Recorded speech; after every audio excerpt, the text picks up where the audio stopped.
अनुभव घेतलाय. आता तुम्हीच विधानसभेची निवडणूक तुम्हीच लढवलेली. गावागावातल्या कार्यकर्त्यांनी या निवडणुकीमध्ये कसं मतदान घेतलं ते त्यांना चांगलं माहिती आहे आणि त्याच्यासाठी काय काय दारुगोळा लागतो.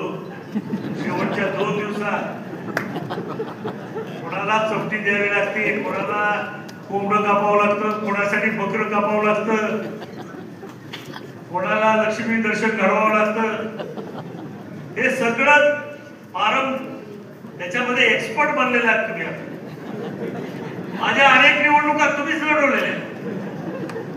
त्याच्यामुळे आता हे जे काही आपल्याला अनुभव आपण घेतलेला आहे, आपल्याकडे जे एक्सपर्टाईज झालेले तयार, त्याचा वापर आपल्याला या निवडणुकीमध्ये सुद्धा करावा लागणार आहे. आणि म्हणून उमेदवारांनी इच्छुक बनताना आपल्याकडे काय दारुगोळा उपलब्ध आहे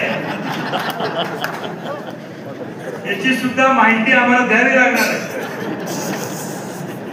नुसतं इच्छुक असून उपयोग नाही बाबा. लढायला पुढं बंदूकीतून गोळ्या झाडाव्या लागतात. आता लोकांच्या अपेक्षा फार वाढल्या. आपण अपेक्षा पूर्ती करू शकत नाही, परंतु कुठं कमी पडता कामा नये.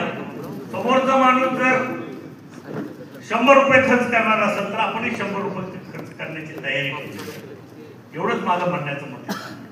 निश्चितपणानं तुम्ही आजवर केलेलं काम, तुम्ही आजवर जी काही निष्ठा दाखवलेली पक्षासोबत, कठीण काळात तुम्ही माझ्या पाठीमागे उभे राहिला. मला तर प्रचार करताना विजयराजे तर वेगळाच प्रचार होता. आमचे विरोधक म्हणायचे दादा 4 नंबरला आहे का 3 नंबरला आहे, ह्याच्याबद्दल चर्चा करतो. आम्ही एकातही नव्हतो, दोनातही नव्हतो. मी म्हटलं काय प्रचार आहे बाबा, ही एक पद्धत होती ती प्रचार करण्याची. आपल्या कार्यकर्त्याला गारद करायची ही पद्धत होती, बाकी काही नव्हती. पण कार्यकर्ते ठाम राहिले शेवट.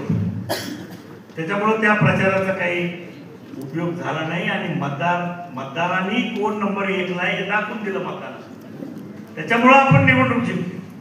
त्याच पद्धतीनं जशी मी तर म्हणेल विधानसभेपेक्षा सुद्धा 4 पट अधिक वेगानं, क्षमतेनं आता आपल्याला काम करायचं.